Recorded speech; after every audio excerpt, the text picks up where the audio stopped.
Okay. Kind of using slotted lines. Now we are measuring the frequency using slotted section of transmission line.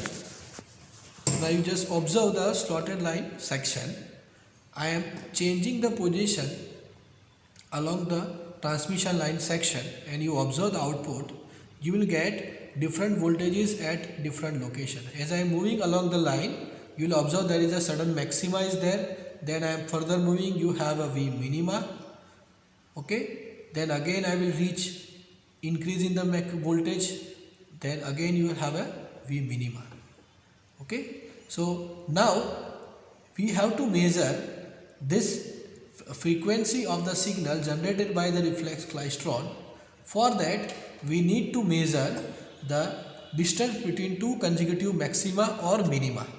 That distance between two consecutive maxima or minima is lambda g by 2, where lambda g is the wavelength along the waveguide. So that you can measure by measuring distance between two maxima. So let us say if you are moving along the line, at some point, let us say at this point, you observe that you have a V maximum. So at this location, we need to take readings in the vernier calipers. That location we need to find out. And after finding out that location, we just note this reading, and then again we need to search out the next maxima. You just see that there is an output is now suddenly decreasing, again it is increasing, and you reach to the next maxima.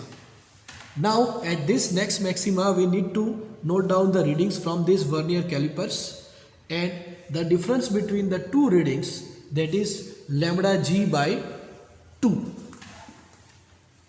Now waveguide that we are using, it is a rectangular waveguide. You just see all the components are having a rectangular cross section.